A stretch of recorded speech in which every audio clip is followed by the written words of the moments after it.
বিশ্ববিদ্যালয় মানিত মানুষ তৈরির কারখানা হওয়ার কথা। এখন এই মানুষ তৈরির প্রশ্নে যদি আসি, তাহলে মানুষের বিপরীত কি? অমানুষ। আচ্ছা, এটা সহজ আর কি, পশু, অমানুষ। কোরআনে যেটা বলা হচ্ছে উলাইকা কাল আনাম ওয়া বাল হুম আদাল, যে মাঝে মাঝে মানুষরা পশুর মতো হয়ে যায় অথবা তার চেয়ে নিকৃষ্ট। এই দৃশ্য দেখার পর আমার ওই ভাইদেরকে, সিনিয়র ভাই অথবা জুনিয়র ভাইকে কি আমি মানুষ বলতে পারি না পশু বলতে হবে? আজকে ছাত্র রাজনীতির নামে যা চলছে, ছাত্র শিবির এটার উত্তরণ চায়। ছাত্র রাজনীতি মানে এখানে বিষোদাগার। একদল বক্তব্য দিতে আসছে, আরেক দলকে গালাগালি না করলে তার বক্তব্যই হয় না, এরকম একটা পরিস্থিতি। আজকে কি এখানে এখন পর্যন্ত কোনো বক্তা অন্য কোনো দলকে ইন্ডিকেট করে অথবা অন্য কোনো দলের নাম নিয়ে কোনো কথা বলেছে?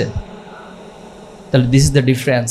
লেজুর ভিত্তি তো শুধু ছাত্র রাজনীতির ক্ষেত্রে প্রয়োগ করা হয়, কিন্তু শিক্ষকদের ক্ষেত্রে লেজুর ভিত্তি যে আরও কত মারাত্মক হয় এটা আমরা কখনো হয়তো ব্যবহার করি নাই। কারণ তাদের তো ওই চিন্তাই নাই। তাদের চিন্তা হচ্ছে কিভাবে এখান থেকে টাকা ট্রান্সফার করবে, কিভাবে করে মানুষকে ধোঁকা দিয়ে, মানুষকে ভুলভাল রাজনীতি করিয়ে তার ক্ষমতার চেয়ার শক্ত করবে এবং সেটাকে ব্যবহার করে সে মানুষকে গোলামির মতো কাজে লাগিয়ে সে সম্পদের পাহাড় গড়বে। তুমি ডিসিশন নিবা যে ছাত্র শিবির ইনভলভ হওয়ার মধ্যে যদি তোমার কোনো উপকার হয় তাহলে তুমি হও, আর যদি মনে করো যে না কোনো উপকার আমার নাই, তাহলে কোনো সমস্যা নেই, তোমার ছাত্র শিবিরের সাথে কোনো সম্পর্কই রাখার প্রয়োজন নেই। কে আমাদেরকে কি বলছে না বলছে এটা নিয়ে আমরা খুব বেশি তাকাবো না, কারণ আমাদের কাছে হিউজ কাজ, অনেক কাজ পড়ে আছে নিজেদেরকে গড়ার জন্য, এই সমাজের ছাত্রদেরকে গড়ার জন্য, এই সমাজকে গড়ার জন্য, এই রাষ্ট্রকে গড়ার জন্য অনেক কাজ পড়ে আছে। আমরা সেদিকে দাবিত। এবার আমাদের একটা কথা আছে যে আমরা গালাগালিকে গলাগলিতে রূপান্তরিত করো হোক, এরকম একটা রাজনীতি মূলত চাই। পৃথিবীর যত অর্জন তোমার আছে, কোনো অর্জনই পৃথিবীর থাকা অবস্থায় this is not the last achievement. এটা হচ্ছে তোমার আরেকটা অ্যাচিভমেন্টের একটা রাস্তা খুলে দেয়, একটা ধার খুলে দিবে, অথবা তোমাকে পরবর্তী আরেকটা অ্যাচিভমেন্টের জন্য এটা একটা দায়িত্ব অথবা একটা ভার বোঝা তোমার কাঁধে তুলে দিবে। এটার নামই হচ্ছে পৃথিবীতে তুমি যতগুলো অ্যাচিভমেন্ট করবা, এক একটা স্টেজ, এক একটা পর্যায়। এবার তুমি একটু চিন্তা করো, তুমি এসএসসি, ইন্টারমিডিয়েট, এখন এখানে চান্স পাইছো, এখানে তো শেষ না, তোমাকে ডিপার্টমেন্টে ভালো রেজাল্ট করতে হবে। এরপর ভালো রেজাল্ট করার কী করবা? ওই রেজাল্ট নিয়ে সবার পৃথিবীকে জানাইবা যে হ্যাঁ আমার একটা বিশাল ভালো রেজাল্ট আছে, এটাই আমার সব কিছু না, এটার কোনো মূল্যায়ন নাই। তুমি যখন ভালো কোথাও কোনো প্রফেশনে নিজের জায়গাটা দখল করে নিতে না পারবা, তখন তোমাকে এই সার্টিফিকেট, এই মানে হাই সিজিপিএর কোনো মূল্য সেখানে থাকবে না। এরপরে তুমি আবার কোনো একটা প্রফেশনে ইন করলা, সেখানে আবার প্রমোশনের অনেকগুলো ফ্যাক্টরস আসে। এরপর আবার সবচেয়ে ভালো প্রফেশন কোনটা এবং সেই প্রফেশনে যেতে যেতে একটা সর্বোচ্চ পর্যায়ে কীভাবে যাওয়া যায়, সবাই এই প্রচেষ্টার মধ্যে সবসময় থাকে। তো একটা পর্যায়ে এসে হয়তো সেই প্রফেশন থেকে আমাদেরকে রিটায়ার্ড করতে হয়। একটা এজের পর এই সমাজ, এই সোসাইটি, এই রাষ্ট্র ব্যবস্থা এমন একটা সিস্টেম দাঁড় করিয়েছে, তুমি চাইলেও তোমাকে আর সেখানে রাখবে না, তোমাকে রিটায়ারমেন্টে যেতে হবে। বলা হবে যে একটা এজের পর আপনি ইউ আর নাও ডিজেবল অথবা আনএবল, আপনি এখানে আর কন্টিনিউ করতে পারবেন না, আপনি বাড়িতে যান। তো তখন হয়তো বলতে পারো যে আমি বাড়িতে গেলে তো আমার পরিবার চালাইতে হবে। বলো ঠিক আছে, আপনাকে প্রয়োজন আমার পেনশন দিব, আপনাকে আলাদা সাবসিডি দিব, এরপর আপনি আর এখানে থাকবেন না, আপনি আপনার বাসায় অবস্থান করুন। তো এভাবে করে একটা পর্যায়ে আরও অ্যাচিভমেন্ট, আরও অ্যাচিভমেন্ট, একটা পর্যায়ে তো মৃত্যুর সম্মুখীন হইতে হবে নাকি? সবাইকে এ বিষয়ে একমত না দ্বিমত? তো মৃত্যুটা আসলে মেনে নিতে খুব কষ্টকর এবং এটা খুব বিটার ট্রুথ, বাট আলটিমেটলি সবাইকে সেটার একদিন ধারস্থ হতে হবে। বাট এরপরে কি হবে, এই বিশ্বাস অবিশ্বাসের উপরে তোমার লাইফের অনেক ডিসিশনগুলো ডিপেন্ড করে যে মৃত্যুর পর আসলে আমি কি করব, আমার কি কোনো জবাবদিহিতা সেখানে থাকবে, সেখানে কি কোনো আমার এই দুনিয়ার হিসাব নিকাশ অথবা দুনিয়ার অ্যাচিভমেন্ট নিয়ে সেখানে নতুন কোনো অ্যাচিভমেন্টের ডাইমেনশন কি দাঁড়াবে? এই বিশ্বাস অবিশ্বাসের উপরে তোমার লাইফের অনেক ডিসিশন ডিপেন্ড করবে। সে প্রসঙ্গতে আবার শেষে যাচ্ছি। তো এতটুকু বলবো যে কোনো অ্যাচিভমেন্টের পরে তুমি অতি উদ্ভাসিত হয়ে যাবা না, তোমাকে খুব ধীরস্থিরভাবে ঠান্ডা মাথায় ভাবতে হবে যে আমার পরবর্তী স্টেপটা কী, নেক্সট স্টেপ কী। এজন্য আমি সবাইকে অনুরোধ করব, তুমি আজকে ডিজাইন করে ফেলো যে তুমি এখানে আরও 5 বছর ক্যাম্পাসে কাটাতে হবে। এই 5 বছর ক্যাম্পাসে তুমি কিভাবে কাটাবা সেটার একটা সুন্দর প্ল্যান, সুন্দর একটা ডায়াগ্রাম করে তুমি অতিবাহিত করো এই সময়গুলো। পারা যাবে না ইনশাল্লাহ?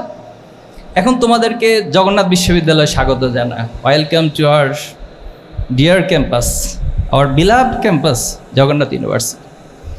তো জগন্নাথ ইউনিভার্সিটিতে ভর্তি হওয়ার আগে একটা মনস্তাত্ত্বিকতা কাজ করে, আর ভর্তি হওয়ার পরে এবং লাইফের মাঝামাঝি গিয়ে একটা, আর শেষে গিয়ে একটা। যেহেতু আমি সবগুলো স্টেজ পার করে আসছি, তো প্রথমত হচ্ছে জগন্নাথে কিছু সমস্যা আছে। এর মধ্যে একটা বড় সমস্যা হলো হল সমস্যা। তো আমরা যখন ভর্তি হয়েছিলাম আমাদেরকে বোঝানো হয়েছিল যে হল খুব শীঘ্রই পেয়ে যাওয়া, যে আফটার 1 ইয়ার্স 2 ইয়ার্সের মধ্যে পেয়ে। আমি চিটাগং ইউনিভার্সিটি পাবলিক এডে ভর্তি ছিলাম, তো পরবর্তীতে ফ্যামিলির চাপ এবং সব কিছু মিলে ঢাকা থাকতে হবে এরকম একটা কনসেন্ট্রেশন থেকেই মূলত এখানে আসা হয়েছে। বাট কয়েক মাস যাওয়ার পর ম্যাথসের যে লাইফস্টাইল, আমি জানি না তোমরা ম্যাথসে উঠছো কিনা সবাই, এটা ছাড়া তো উপায়ও নেই। তো ম্যাথসে ওঠার পর মনে হয়েছে আল্লাহ কোনোভাবে এখান থেকে পালানোর কোনো সুযোগ পাওয়া যায় কিনা, একটা রাস্তা খোঁজা শুরু করেছে। মানে এতটা পুরান ঢাকার, এক হচ্ছে পুরান ঢাকার একটা আনহেলদি পরিবেশ, এখানকার খুব কনজাস্টের সবগুলো বিষয়। এরপর হচ্ছে বাড়িওয়ালারা, যারা আমরা মানে ব্যাচেলর হিসেবে অথবা স্টুডেন্ট হিসেবে ভাড়া নিতে যাইতাম, মনে হতো যে আমরা পৃথিবীর সবচেয়ে অসহায় এবং নিরীহ প্রাণী হিসেবে কারো কাছে গিয়েছি। তো এই যে বাস্তবতাগুলো, এরপরে এখানকার লাইব্রেরি খুব বেশি ভালো ফেসিলিটিস নাই, অবকাঠামোগত খুব বেশি ভালো অবস্থা নাই, এরপর গবেষণার কোনো সুযোগ অবারিত এখানে নেই। এই সব কিছু মিলে জগন্নাথের অনেক সমস্যা, ঠিক? আচ্ছা, এখন আসো এই সমস্যা যে এখন তুমি পড়ছো, কি করবা? হাই হতাশ করবা? সমস্যা তো পড়ে গেছোই, এখন তার কোনো উপায় নেই। তো বুদ্ধিমানের কাজ হচ্ছে সে তার সমস্যা বাস্তবতাগুলোকে আপন করে নিয়ে সেখান থেকে চমৎকার একটা রাস্তা বের করা, এটা হলো একজন বুদ্ধিমানের কাজ। তা আমি আশা করি এখানে সবাই বুদ্ধিমান, যেহেতু তোমাদের একটা পরিসংখ্যান আমি দেখিয়েছি যে তোমরা কতটা বুদ্ধিমান জ্ঞানীর পরিচয় দিয়ে, কতটা মেধার পরিচয় দিয়ে আজকে অবস্থানে এসেছো। আশা করি তোমরা যে পরিস্থিতিতে পড়েছো জগন্নাথে ভর্তি হয়ে, এটারও একটা চমৎকার রাস্তা তুমি খুঁজে বের করবা। আরেকটা মজার বিষয় হচ্ছে, পৃথিবীতে যারা সোনার চামচ নিয়ে বড় হয় তাদের পৃথিবীতে সাকসেস হওয়া, আর যারা পৃথিবীতে স্ট্রাগল করে, লড়াই করে, সংগ্রাম করে জীবনের সাথে, তাদের স্ট্রাগল মধ্য দিয়ে সাকসেস হওয়ার রেশিওটা অনেক অনেক বেশি। তুমি বাংলাদেশের পার্সপেক্টিভে দেখো, তোমার এই যে ইউনিভার্সিটিগুলোতে সারা দেশে যারা চান্স পায়, এদের মধ্যে তুমি একটা পরিসংখ্যান দেখো, কতজন খুব ভালো অথবা খুব মানে রিচ ফ্যামিলি থেকে আসে, আর কতটা হচ্ছে একেবারে গ্রামীণ রুরাল এরিয়া থেকে আসে। এখান থেকে তুমি পার্থক্যটা খুঁজে পাবা। এরপর আমি যেটি বলবো যে জগন্নাথের খুব ভালো একটা হিস্ট্রি আছে, গ্লোরিয়াস হিস্ট্রি। বিশেষ করে এখানে পৃথিবীতে খুব কমই এরকম হয়, এবং বাংলাদেশে দ্বিতীয়টি আর নেই, যে একটা স্কুল থেকে এটি ইউনিভার্সিটি পর্যন্ত হয়েছে। তোমরা জানো যে 1858 সালে এটা ছিল ঢাকা ব্রাহ্ম স্কুল। সে 1858 সালের পর 1884 সালে এসে পরিস্থিতি এমন হয়েছে স্কুলটা চালানোর মতো না। তখন কিশোরীলাল চৌধুরী, তিনি মানিকগঞ্জের জমিদার ছিলেন, ওনার কাছে যখন উপস্থাপন করা হলো, তিনি মূলত এই জায়গাটা বা হচ্ছে এখানে তিনি তার বাবার নামে, তার বাবার জগন্নাথ রায়, তার বাবার নামে জগন্নাথ স্কুল নামে সেটাকে কনভার্ট করেছিল। পরবর্তীতে 1984 সালে সেটা কলেজ হয় এবং 2005 সালে এসে এটা ইউনিভার্সিটি হয়। তো এটা একটা পৃথিবীর অন্যরকম ইতিহাস, যে একটা স্কুল থেকে সেটা কলেজ, কলেজ থেকে বিশ্ববিদ্যালয়। আরও মজার বিষয় হচ্ছে 2021 সালে যখন ঢাকা বিশ্ববিদ্যালয় প্রতিষ্ঠিত হয়, তো এখানকার যারা ডিগ্রি অথবা এখানকার যারা শিক্ষক ছিলেন, ছাত্র ছিলেন, তাদেরকে দিয়ে মূলত ঢাকা ইউনিভার্সিটি স্টার্ট করা হয়েছে। এবং জগন্নাথ বিশ্ববিদ্যালয়ের গ্রন্থাগারে যে বই ছিল, ওই বইয়ের 50% ঢাকা ইউনিভার্সিটিতে পাঠিয়ে মূলত ঢাকা ইউনিভার্সিটির গ্রন্থাগার সিস্টেমটা চালু করা হয়েছিল। আচ্ছা, তাহলে এখন কি সমস্যা বা সম্ভাবনা, খুশি হচ্ছে তো? আরও সম্ভাবনা আছে। এখান থেকে প্রচুর রাজনীতিবিদ বের হয়েছে, তো কিছু ফ্যাসিস্টও আছে, আবার কিছু ভালো মানুষও আছে, প্রচুর রাজনীতিবিদ। এরপরে হচ্ছে এখানকার সাহিত্যিক, এরপরে গবেষক, আরও অনেক ক্ষেত্রে বড় বড় জহির রায়হানের মতো ব্যক্তিত্ব এখানে থেকেই পড়াশোনা করেছেন। কবি মতিউর রহমান মল্লিকের নাম হয়তো তোমরা অনেকে শুনেছ। তিনি বাংলাদেশের এই প্রেক্ষাপটে ইসলামিক কালচার যে পসিবল, অথবা ইসলামিক কালচার যে একটা মুভমেন্ট, এটা তিনি দেখেছেন। তিনিও কিন্তু জগন্নাথের স্টুডেন্ট ছিলেন। এরপর শাহ আব্দুল হান্নান, তিনি বাংলাদেশের এই প্রেক্ষাপটে আমরা যে সুদ ব্যবস্থার মধ্য দিয়ে যাই, তার বিপরীতে ইসলামিক অর্থনীতি যে সুদমুক্তভাবে করা সম্ভব, সেটা শাহ আব্দুল হান্নান বাংলাদেশের অল্প কয়েকজনের মধ্যে তিনি একজন ছিলেন যিনি এই কনসেপ্টটা বাংলাদেশে প্রতিষ্ঠিত করেছেন। তো আলহামদুলিল্লাহ এভাবে করে আমরা আশা করি অদূর ভবিষ্যতে আমার সামনে যারা বসে আছেন এখান থেকে এভাবে করে বক্তৃতা বিবৃতিতে নাম বলার মতো অসংখ্য ব্যক্তিত্ব খুঁজে পাওয়া যাবে ইনশাআল্লাহ। পাওয়া যাবে ইনশাআল্লাহ। এখন আসো যে বিশ্ববিদ্যালয়ে কেন ভর্তি হলাম, কি দরকার ছিল বিশ্ববিদ্যালয়ে ভর্তি হওয়ার? আমরা যদি নলেজকে জিজ্ঞেস করি যে আসলে নলেজটা কি, জ্ঞান মানে কি, তো জ্ঞানের বেসিক যেটা তোমার কাছে আসবে প্রথমত ইনফরমেশন। তোমাকে প্রচুর ইনফরমেশন লাগবে, নজ ইনফরমেশন গ্যাদারিং। দেন এই ইনফরমেশন দিয়ে আসলে কী করবা তুমি? তোমার একটা আন্ডারস্ট্যান্ডিং লেভেল তৈরি হতে হবে, যে আন্ডারস্ট্যান্ডিং লেভেল দিয়ে তুমি তোমার চারপাশে যা কিছু ঘটবে সেটার বাদ বিচার করতে পারবা, this is right or wrong. এর মাধ্য দিয়ে মূলত নলেজ আস্তে আস্তে করে মানুষের ভিতরে গ্রো হয় এবং সেটা বিকাশ লাভ করতে থাকে। এরপরে আসো যদি আমরা এডুকেশন টোটাল শিক্ষাটাকে বলি তাহলে এখানে অনেক সংজ্ঞা আছে। যে মিল্টন বলেছেন এটা হচ্ছে harmonious development of body mind and soul. এটা একটা কন্টিনিউয়াসলি একটা ডেভেলপ করতে থাকবে শিক্ষাটা বা এডুকেশনটা। এখন বাংলাদেশে আমরা যে বিশ্ববিদ্যালয় সিস্টেমে আসলে আসছি বা ভর্তি হয়েছি, মির্জা গালিব ভাই খুব চমৎকারভাবে ওয়ার্ল্ড পার্সপেক্টিভের বেশ কিছু ইউনিভার্সিটির তিনি উদাহরণ দিয়েছেন, কনসেপ্ট দিয়েছেন। তো সেখানে উচ্চশিক্ষা বলতে আসলে যা বোঝায় একজন ব্যক্তি অথবা সমাজের যে চিন্তাশীলতার এটা আপগ্রেড হওয়া, সেখানে মননের পরিবর্তন হওয়া, মানুষের সার্বিক কালচারাল অথবা দৃষ্টিভঙ্গির একটা পরিবর্তন হওয়া, নতুন নতুন উদ্ভাবন সেখান থেকে হওয়া। কিন্তু আমরা যদি আমাদের টোটাল সারা দেশের বিশ্ববিদ্যালয়গুলোকে একসাথে করে এই স্টাডিটা করি অথবা এই রিসার্চটা করি, তাহলে এখানে উদ্ভাবন এবং ক্রিয়েটিভিটির এই ইস্যুগুলো খুব কম, খুবই নগণ্য, খুবই মাইনর একটা পজিশনে আছে। তাহলে বিশ্ববিদ্যালয় মানে কি আমাদের কাছে যেটা দাঁড়াচ্ছে সেটা হলো বিশ্ববিদ্যালয় মানে এখানে ভর্তি হব, এখানে 1 বছর 2 বছর 4 বছর 5 বছর কাটাবো, এরপরে হচ্ছে একটা সার্টিফিকেট আমাকে দিবে, ওই সার্টিফিকেট নিয়ে এবার আমি বিসিএসে চাকরি এখানে দৌড়াবো। এটা হচ্ছে আমাদের কাছে উচ্চশিক্ষা বা বিশ্ববিদ্যালয় নামে একটা কনসেপ্ট দাঁড়িয়েছে। এখন আসলে কি বিশ্ববিদ্যালয় মানে তা? বিশ্ববিদ্যালয় মানে তো মানুষ তৈরির কারখানা হওয়ার কথা। এখন এই মানুষ তৈরির প্রশ্নে যদি আসি তাহলে মানুষের বিপরীত কি? অমানুষ। আচ্ছা, এটা সহজ আর কি, পশু, অমানুষ। কোরআনে যেটা বলা হচ্ছে উলাইকা কাল আনাম ওয়া বাল হুম আদাল, যে মাঝে মাঝে মানুষরা পশুর মতো হয়ে যায় অথবা তার চেয়ে নিকৃষ্ট। এখন আমরা যদি কয়েকটা উদাহরণ দিই, বুয়েট বাংলাদেশের নিঃসন্দেহে টপ ক্যাটাগরি ইউনিভার্সিটির মধ্যে 1 নম্বর। বুয়েটে যারা চান্স পায় অনেক লড়াই সংগ্রাম করে বুয়েটে চান্স পায়, রাইট? কিন্তু বুয়েটে যখন আবরার ফাহাদকে পিটিয়ে পিটিয়ে হত্যা করা হয়েছিল, যারা তার বন্ধু, যারা একইভাবে তার মতো করে চান্স পাইছিল, এই দৃশ্য দেখার পর যারা এই হত্যাকাণ্ডের সাথে জড়িত তাদেরকে কি আমাদের মানুষ মনে হয় না পশু মনে হয়? তো তার মানে আমার বুয়েট মানুষ তৈরি করতে পারে নাই। জগন্নাথ বিশ্ববিদ্যালয়ের একটা ঘটনা আছে, ইতিহাস হয়তো তোমরা জানো। বিশ্বজিৎ, সে জগন্নাথের স্টুডেন্ট ছিল না, একটা হরতাল চলাকালীন সে এদিক দিয়ে যাচ্ছিল, তাকে শিবিরের হিন্দু শাখার সদস্য বলে তাকে কুপিয়ে কুপিয়ে হত্যা করা হয়েছে। কারা করেছে?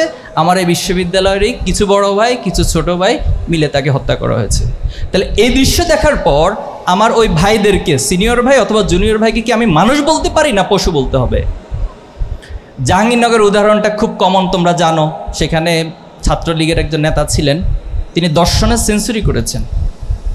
কত মানে নির্মমতা এবং বেহায়াপনার কোন লেভেলে গেলে মানুষ এটা সম্ভব? সে দর্শনের সেঞ্চুরি করার পর সবাইকে মিষ্টি খাওয়াইয়া এটা ঘোষণা দিচ্ছে এবং উদযাপন করছে। সে কি মানুষ না পশু? পশু। তাহলে এই ক্যালকুলেশনে কি দাঁড়াতে যাচ্ছি আমরা যে আসলে আমার এই বিশ্ববিদ্যালয় মানুষ তৈরি করছে না, কিছু পশু তৈরি করছে? আমি শিক্ষকরা আছেন, সরি, আমি খুবই তো এই ক্যালকুলেশনে যদি আমরা উপনীত হই তাহলে আমাদেরকে রিথিঙ্ক করতে হবে। আমি ইংরেজি বিভাগে পড়েছি, ইংরেজি বিভাগে যেদিন প্রথম আসছিলাম সেদিন আমার স্যার একটা কথা বলেছিলেন, মনে আছে এখনো সেই কথাটা, যে যাদের বাড়ি হচ্ছে সাগরের পাড়ে তাদের মনটা সাগরের মতো উদার হয়। এখন বলতে পারেন আমার বাড়ির পাশে তো নদী আর খাল আছে, তাহলে কি আমি উদার না? তো ওনার কথা উনি বলেছেন, দিস ইজ হিজ ফিলোসফি। তো তিনি এটা বলার পর আরেকটা বলেছে, যারা সাহিত্যে পড়ে তারাও অনেক উদার হয়। তো এটা দ্বারা আবার অন্যরা অন্যভাবে নেবেন না, নিও না। তো তো এই সাহিত্য পড়ার পর আমরা অনেককে পেয়েছি যাদের কর্মকাণ্ডগুলো এতটা নিকৃষ্ট ছিল যেটা পশুর আচরণের কাছাকাছিও গিয়েছে। তো তাহলে আমাদের এই শিক্ষা ব্যবস্থাটা আমাদেরকে রিথিং করতে হবে। আমি শিক্ষকদের কাছে অনুরোধ করব এবং তোমাদের কাছে অনুরোধ করতে চাই। আরেকটা মজার বিষয় হলো কেন এটা ঘটতেছে। দেখো, আমরা জাতিগতভাবে এখনো পর্যন্ত জাতি আদর্শ ঠিক করতে পারিনি। আমরা কনক্রিট কোনো একটা লাইনে বলতে পারি না যে এটা আমাদের জাতির আদর্শ। আমরা সংবিধানে রাষ্ট্রীয় মূলনীতি ঠিক করেছি 4টা, একটার সাথে কন্ট্রাডিক্ট করে।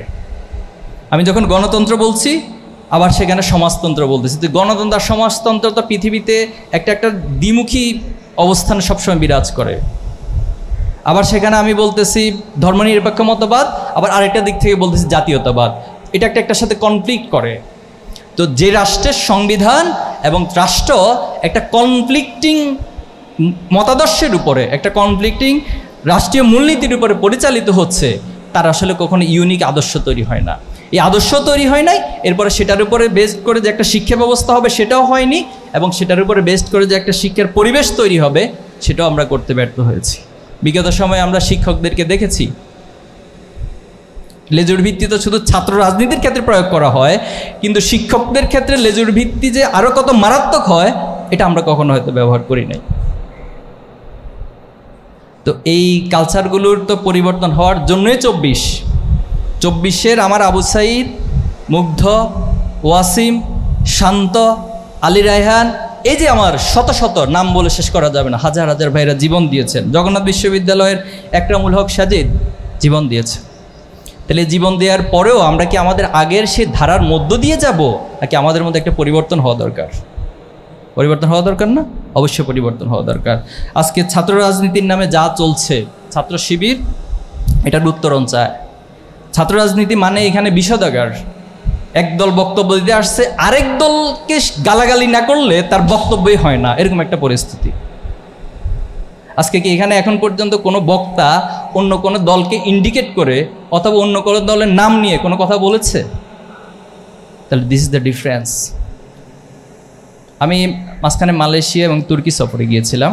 তো ওখানকার যারা ইউথ লিডার্স, স্টুডেন্ট লিডার্স, এদের সাথে একটা লম্বা সময় কথা হয়েছে। ওদেরকে জিজ্ঞেস করলাম যে আপনারা কি আপনাদের যখন বক্তব্য দেন এক দল আরেক দলকে গালিগালাজ করেন কিনা, মানে স্ল্যাং ইউজ করেন কিনা অথবা বিষোদাগার করেন কিনা? বললো যে আসলে আমাদের এত কাজ, আমরা তো নিজেদের কাজ করে শেষ করতে পারি না, আরেক দল কী করছে না করছে এগুলো দেখারই তো টাইম পায় না। তা আমরাও বাংলাদেশে ঠিক একই পলিসিটা অবলম্বন করছি ছাত্র শিবির। কে আমাদেরকে কি বলছে না বলছে এটা নিয়ে আমরা খুব বেশি তাকাবো না, কারণ আমাদের কাছে হিউজ কাজ, অনেক কাজ পড়ে আছে নিজেদেরকে গড়ার জন্য, এই সমাজের ছাত্রদেরকে গড়ার জন্য, এই সমাজকে গড়ার জন্য, এই রাষ্ট্রকে গড়ার জন্য অনেক কাজ পড়ে আছে। আমরা সেদিকে দাবিত। এদের আমাদের একটা কথা আছে যে আমরা গালাগালিকে গলাগলিতে রূপান্তরিত করো হোক, এরকম একটা রাজনীতি মূলত চাই। তোমরা চাও? আপনি আপনার আদর্শের চর্চা করুন, আপনার আদর্শকে মানুষের কাছে তুলে ধরুন, এরপর যার যেটা পছন্দ সে সেটা গ্রহণ করবে। ছাত্র শিবির আজকে তোমাদেরকে প্রোগ্রাম করে এই কথাটা বলবে না যে কালকে থেকে তোমাদেরকে ছাত্র শিবির করতে হবে। আনসাইন্টিফিক। তুমি ডিসিশন নিবা যে ছাত্র শিবির ইনভলভ হওয়ার মধ্যে যদি তোমার কোনো উপকার হয় তাহলে তুমি হও, আর যদি মনে করো যে না কোনো উপকার আমার নাই তাহলে কোনো সমস্যা নেই, তোমার ছাত্র শিবিরের সাথে কোনো সম্পর্কই রাখার প্রয়োজন নেই। তাহলে ছাত্র রাজনীতি হবে শিক্ষাবান্ধব, ছাত্র রাজনীতি হবে মানুষ তৈরির কারখানা, ছাত্র রাজনীতি হবে ছাত্রদের অধিকার আদায়ের জন্য, ছাত্র রাজনীতি হবে শিক্ষা ব্যবস্থার গুণগত পরিবর্তনের জন্য, ছাত্র রাজনীতি হবে আলটিমেটলি ভবিষ্যতে এই জাতিকে নেতৃত্ব দেওয়ার জন্য। আমাদের এই জাতির হিউজ সম্ভাবনা, মানে এত সম্ভাবনা যেটা পৃথিবীর অপর দেশগুলোর অনেক অনেক পিছিয়ে আছে। আমাদের এখানে হিউজ ম্যান পাওয়ার রয়েছে, হিউম্যান রিসোর্স রয়েছে। একটা হিউম্যান রিসোর্স দিয়ে পৃথিবীকে বদলে দেওয়া যায়। আমাদের সবচেয়ে বড় সি বিচ রয়েছে, ব্লু ইকোনমি জোন রয়েছে। এই ব্লু ইকোনমি থেকে যে মৎস্য সম্পদ, এটা ক্যালকুলেশন এসেছে যে প্রায় 450+ যেটা খুবই মানুষের জন্য উপকারী এমন মাছ সেখানে রয়েছে। এবং সেই মাছ যদি আমরা আহরণ করতে পারি তাহলে বাংলাদেশের যে টোটাল স্ট্রাকচার এটাকে টোটালি চেঞ্জ করে দেওয়া যাবে। আরেকটা মজার বিষয় হচ্ছে যে মৌলভীবাজার কুলাউড়া পাহাড়, সেখানে ইউরেনিয়াম রয়েছে। সম্ভবত আমি ভুল না করলে 2012 সালে হিলারি ক্লিন্টন বাংলাদেশে এসেছিলেন। হিলারি ক্লিন্টন বাংলাদেশে এসে তিনি বলেছিলেন যে আমাদের কাছে সেন্ট মার্টিন এবং কুলাউড়া বা মৌলভীবাজারটা খুব গুরুত্বপূর্ণ। এই দুইটা প্লেসের নাম তিনি উল্লেখ করেছিলেন। তাহলে দেখো, আমার দেশের যারা রাজনীতি করছেন, আমার দেশের যারা রাষ্ট্রকে পরিচালনা করছেন, তাদের মুখ থেকে কোনোদিন আমরা কুলাউড়া পাহাড়ের নাম শুনি না। কারণ তাদের তো ওই চিন্তাই নাই। তাদের চিন্তা হচ্ছে কিভাবে এখান থেকে টাকা ট্রান্সফার করবে, কিভাবে করে মানুষকে ধোঁকা দিয়ে, মানুষকে ভুলভাল রাজনীতি করিয়ে তার ক্ষমতার চেয়ার শক্ত করবে এবং সেটাকে ব্যবহার করে সে মানুষকে গোলামির মতো কাজে লাগিয়ে সে সম্পদের পাহাড় গড়বে। এই রাজনীতি হয়েছে এতদিন। তাহলে এই রাজনীতিতে অবসান হওয়া দরকার। আমরা সংসদ সদস্যদেরকে দেখতাম, মানুষের এত কষ্ট অর্জিত টাকা, আমার দেশের খেটে খারাপ মানুষগুলোর টাকা দিয়ে সংসদ চলে, সেখানে গিয়ে তারা গান গায়, গান করেন, উৎসব করেন, হাসি তামাশা করেন। এরপরে এমন ব্যক্তিরা এমপি হন, তাকে স্ক্রিপ্ট লিখে দেয়, ওই স্ক্রিপ্ট লিখে পড়তে পড়তে তার মাইক এবং দাঁত সব ভেঙে অস্থির হয়ে যায়। এমন ব্যক্তিরা এতদিন আমাদের এমপি ছিলেন, নেতৃত্ব দিয়েছেন এই সমাজকে। তো এই জাতির উন্নতি হবে কিভাবে? তাহলে আমাদের এখানে সব রয়েছে। আমাদের এই যে বুড়িগঙ্গা, যদি তোমরা কখনো লন্ডন যাও তাহলে দেখবা, অথবা মালয়েশিয়া, এরকম হিউজ মানে পর্যটন কেন্দ্রগুলো রয়েছে, নদীকে কেন্দ্র করে তৈরি করা হয়েছে। কোনো প্ল্যান আছে আমার বুড়িগঙ্গা নিয়ে? বুড়িগঙ্গা গেলে তুমি একদিন যাওয়ার পর দ্বিতীয় দিন আর যাবা না। এখন অবশ্য বর্ষাকাল, পানি ঠিক আছে, কিন্তু শীতকালে এখানে যাওয়ার পর সেকেন্ড টাইম আর কেউ যেতে চাইবে না। অথচ এখানে না, তারা কোনোদিন এগুলো নিয়ে চিন্তা করে না। কিভাবে চিন্তা হবে যে আশপাশের দোকানগুলো দখল করবে, কিভাবে হচ্ছে বুড়িগঙ্গার স্ট্যান্ডগুলো চাঁদাবাজি করবে, সব সময় এই চিন্তা নিয়ে পড়ে থাকে। তা আমি সরি, যেহেতু তোমরা আমার ছোট ভাই, এই কথাগুলো বলছি এজন্য যে সচেতনতার জন্য। আমাদের গ্যাপটা কোথায় হচ্ছে আসলে? গ্যাপটা হচ্ছে এই দেশে সব আছে, সুন্দর একটা বাগান আছে, কিন্তু বাগানের ভালো মালি নেই। এখানে চমৎকার একটা জাহাজ আছে, চমৎকার একটা শিপ আছে, কিন্তু সে শিপ চালানোর মতো ভালো নাবিক নেই। তাহলে সেই নাবিক, সে মালিক, এই বিশ্ববিদ্যালয়ে যারা পড়ছে তাদেরকে তৈরি হতে হবে। আমাদের প্রত্যেকটা রিসোর্স, প্রত্যেকটা সম্ভাবনাকে কিভাবে করে কাজে লাগানো যায়, এই চিন্তা বিশ্ববিদ্যালয়ে বসে তোমাকে গবেষণা করতে হবে। কুলাউড়া পাহাড়ে যে ইউরেনিয়াম রয়েছে, সেই ইউরেনিয়ামকে কিভাবে তুমি বাংলাদেশের জন্য কাজে লাগাতে পারো, এখান থেকে বসে তোমাকে সেই গবেষণার ক্ষেত্র প্রস্তুত করে দিতে হবে। এটাই আমাদের দাবি সরকারের কাছে। গতকাল দুঃখের সাথে বলছি যে গোপালগঞ্জে একটা ঘটনা ঘটেছে, দেখেছ? যে আমাদের জুলাই সহযোদ্ধাদের উপর হামলা করা হয়েছে। আমরা খুব স্পষ্টভাবে বলছি, ছাত্র শিবির আদর্শিক জায়গা থেকে অথবা রাজনৈতিক প্রেক্ষাপটে এক একজনের সাথে ডিবেট থাকতে পারে, ভিন্ন মত থাকতে পারে, ভিন্ন কথা থাকতে পারে, কিন্তু জুলাই যোদ্ধা যারা অথবা জুলাই যারা আমাদের সহযোদ্ধা, তাদের উপর যদি কোনো থ্রেট আসে, কোনো আক্রমণ আসে, সেক্ষেত্রে ছাত্র শিবির বসে থাকবে না। আমরা আমাদের সকল জুলাই সহযোদ্ধাদের পাশে দাঁড়াবো ইনশাআল্লাহ। এবং কালকের এই ঘটনা প্রমাণ করে বাংলাদেশ থেকে ফ্যাসিবাদ এখন নির্মূল হয়নি, চারপাশে ফ্যাসিবাদ বসে আছে। এই ফ্যাসিবাদকে নির্মূল করে তোমাদের হাত ধরে ছাত্র শিবির চায় এমন একটা প্রজন্ম তৈরি হোক যারা সৎ হবে, দক্ষ হবে, দেশপ্রেমিক হবে। দেখো, তুমি আমার সাথে ছাত্র শিবির করো, এই কথার সাথে তোমাকে একমত হওয়ার দরকার নাই, কিন্তু ছাত্র শিবির তোমাকে যে মেসেজটা দিচ্ছে তুমি সৎ হবা, এটার সাথে তুমি আমার সাথে একমত হবা। তুমি দক্ষ হয়ে গড়ে উঠো, নিজেকে এই সমাজের কাছে নিজেকে তুলে ধরো, একটা ফ্যাক্টর হিসেবে নিজেকে তৈরি করো যে তোমাকে ছাড়া এই সমাজ চলবে না, তোমাকে ছাড়া এই রাষ্ট্র চলবে না, এই পৃথিবী চলবে না তোমাকে ছাড়া। তুমি এমন একটা জায়গায় নিজেকে নিয়ে যাও, এটা হইতে তো তোমার সমস্যা নাই। তুমি নিজেকে দেশপ্রেমিক হিসেবে গড়ে তোলো। দেশপ্রেমিকের বয়ান আমরা অনেক শুনেছি, অনেক বয়ানে শুনেছি দেশপ্রেমিকের কথা, কিন্তু আলটিমেটলি এই দেশপ্রেমিকের বয়ান তুলে, ফেনা তুলে এই দেশের চরম ক্ষতি করেছে বিগত সময়গুলো। আমরা সৎ, দক্ষ দেশপ্রেমিক হোক, এই কথার সাথে একমত হবো সবাই। আমার সর্বশেষ কথা বলে শেষ করছি, এই যে তোমার বিশ্ববিদ্যালয় লাইফে তুমি অনেক চ্যালেঞ্জের মধ্য দিয়ে যেতে হবে। শয়তান তোমাকে অস্বস্থা দেবে, তোমার কিছু খারাপ বন্ধু তোমাকে হয়তো ভুল পথে পরিচালিত করতে পারে, এই জন্য সতর্ক থাকা। আর তুমি যদি তোমার আলটিমেট জায়গায় পৌঁছতে চাও, সে জায়গায় পৌঁছার জন্য তোমাকে মৃত্যুর অনুভূতি রাখতে হবে। সবসময় মৃত্যুর অনুভূতিকে লালন করতে হবে, কারণ মৃত্যুর অনুভূতি মানুষকে অনেক খারাপ কাজ থেকে বাঁচিয়ে দেয়। তুমি যদি ফিল করো আজকের দিনটা তোমার শেষ দিন, তাহলে নিঃসন্দেহে আজকের দিনটা তোমার বেস্ট দিনও হবে। এরকম যদি তুমি মনে করো যে আগামীকাল আমার শেষ দিন, তাহলে আগামীকালই তোমার জীবনের বেস্ট দিন হবে। এই চিন্তাটা রাখা। আরেকটা চিন্তা রাখতে হবে হচ্ছে যে আমাকে সব কাজের একটা জবাবদিহিতা কিন্তু করতে হবে। কোনো কাজের এমনি এমনি হবে না। পৃথিবীর প্রত্যেকটা অ্যাকশনের একটা রিয়াকশন থাকে। তুমি এই দুনিয়াতে ভালো কাজ করবা, এটা অবশ্যই তোমাকে পরবর্তীতে রিওয়ার্ড দেওয়া হবে, আর যদি খারাপ কাজ করো তোমাকে পানিশমেন্ট দেওয়া হবে। এই বিশ্বাসের উপরেই মূলত তোমাকে চলতে হবে। আরেকটা পয়েন্টে বলতে চাই যে তাকওয়ার জায়গা, আল্লাহর ভয়। আমরা যা কিছু করছি এটা রেকর্ড হচ্ছে। কিরামান কাতিবিনা ইয়ালামুনা মা তাফআলুন, যা করছি সব কিছু রেকর্ড হচ্ছে। হয়তো আমার বাবা দেখেন না আমার অনেক কিছু, আমার মা দেখেন না, আমার শিক্ষক দেখেন না, কিন্তু কিরামান কাতিবিন সেটা অটোমেটিক রেকর্ড করছে, এবং আল্লাহ তাআলা সব সময় আমাকে দেখছেন। এই অনুভূতিটা মনের মধ্যে লালন করা। শুধু এখানে শেষ না, কাল কিয়ামত দিন আমাকে বলা হবে ইকরা কিতাবাকা কাফা বিনাফসিকা আলিয়াউমা আলাইকা হাসিব, আজকে তুমি তোমার হিসাব গ্রহণের জন্য যথেষ্ট।